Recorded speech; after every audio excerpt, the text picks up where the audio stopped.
Halo, Assalamualaikum warahmatullahi wabarakatuh. Selamat pagi siswa dan siswi NIM 11 Banjar yang Bapak sayangi. Pada hari ini kembali kita akan belajar masalah organ pada hewan dan manusia. Organ hewan pada manusia yakni masuk ke pembelajaran tema 1, sub tema 1, yaitu organ gerak pada hewan di pembelajaran 1. Adapun tujuan pembelajaran kita, yaitu yang pertama, melalui video pembelajaran ini, kalian diharapkan mampu yang pertama menjelaskan organ gerak hewan dan manusia dengan tepat. Kemudian yang kedua, menentukan ide pokok dari sebuah bacaan dengan tepat. Yang ketiga, menjelaskan pengertian dan fungsi ide pokok dengan benar.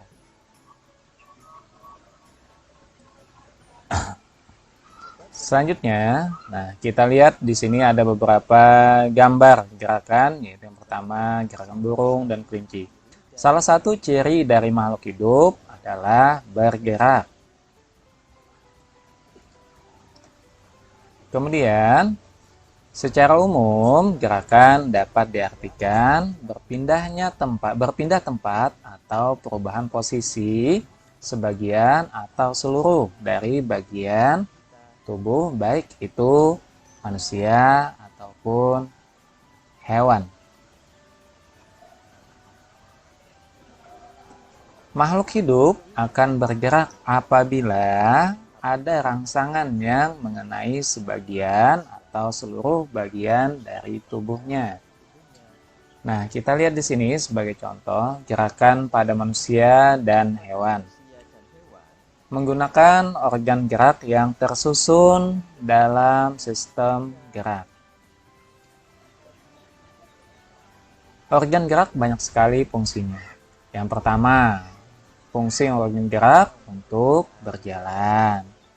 Kemudian, fungsi organ gerak juga bisa digunakan untuk mengangkat sebuah benda.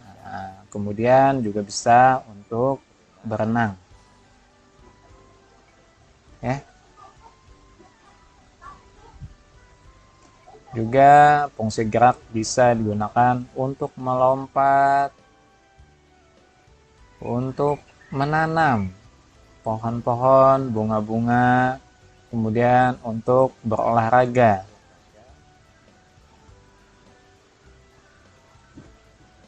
Juga untuk memegang suatu benda. Oke, lanjut. Alat gerak hewan dan manusia sebenarnya terbagi dua. Yang pertama, alat gerak namanya aktif berupa otot. Kemudian alat gerak pasif yaitu berupa tulang.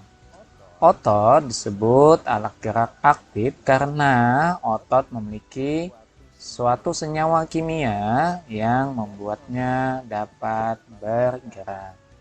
Sedangkan pada tulang disebut adalah alat gerak pasif karena tulang tidak dapat bergerak dengan sendirinya kecuali dibantu oleh otot. Wah Ben, aku jadi paham nih tentang organ gerak. Gitu kan percakapan. Oh, iya dong, aku juga. Oke. Oh iya Ben, dari cerita tadi aku jadi ingat nih tentang ide pokok. Bagaimana ya cara menentukannya? Kamu ingin tahu? Simak ya penjelasan berikut ini.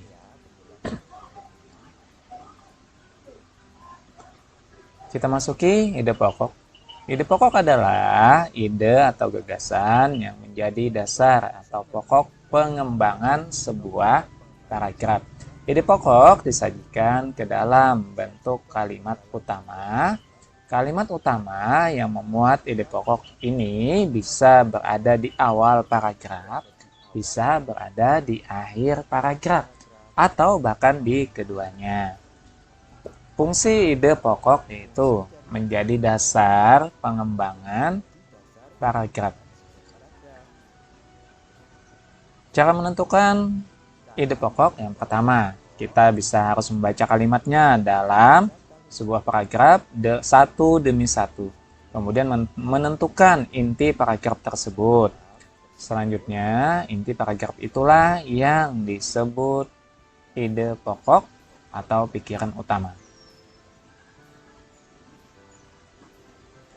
Contoh ide pokok yang berada di awal paragraf atau secara deduktif. Salah satu ciri dari makhluk hidup adalah bergerak. Secara umum, gerak dapat diartikan berpindah tempat atau perubahan posisi sebagian atau seluruh bagian dari tubuh. Makhluk hidup akan bergerak apabila ada rangsangan yang mengenai sebagian atau seluruh tubuhnya. Nah, dari paragraf tadi, kita tahu bahwa di sana memiliki 3 kalimat. Apa sih kalimat itu? Nah, kalimat itu kumpulan dari beberapa kata menjadi satu kesatuan yang utuh di mana di dalamnya ada subjeknya, predikatnya, objeknya. Bahasa bahasa bahasa apa ya? Bahasa kitanya, bahasa rendahnya lah ya. Salah satu kalimat itu yaitu apabila di awalnya diawali huruf kapital, kemudian di akhirnya ada tanda titik, itu bisa disebut suatu kalimat. Ya, di sini ada tiga kalimat.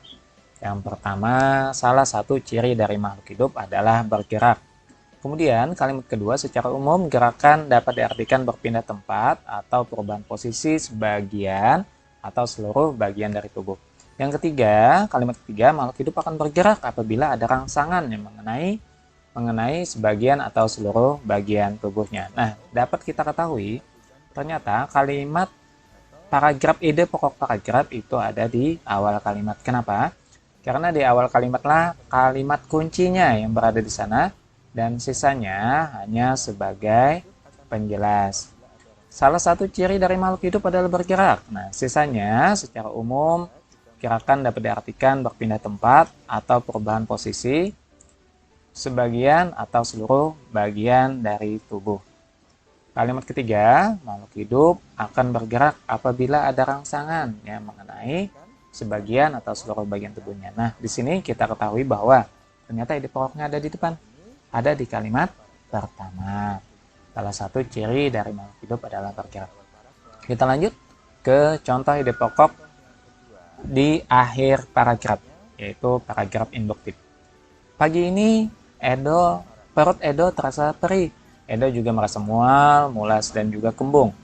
Melihat kondisi yang seperti itu, nah, orang tua Edo segera memeriksakan Edo ke dokter terdekat. Kata dokter, Edo saat ini sedang mengalami gejala penyakit MAH. Nah, dari kalimat tersebut, ya, yang pertama, pagi ini perut Edo terasa perih. Tanda titik berarti kalimat pertama. Kemudian kalimat kedua, Edo juga merasa mual, mulas, dan kembung. Itu masuk ke kalimat kedua. Kemudian kalimat ketiga, melihat kondisi seperti itu, orang tua Edo segera memeriksakan Edo ke dokter. Kalimat ketiga, kata dokter, Edo mengalami gejala penyakit MAH. Nah, ide pokoknya terdapat di akhir kalimat. Kenapa jadi Edo sempat terasa perih, kemudian rasa mual? Ternyata si Edo mengalami gejala sakit MAH.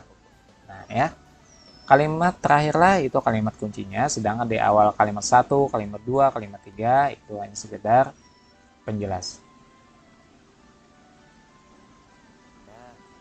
Nah, bagaimana dong? Sudah jelas tentang penjelasan tadi? Iya Ben, iya jadi lebih jelas nih sekarang.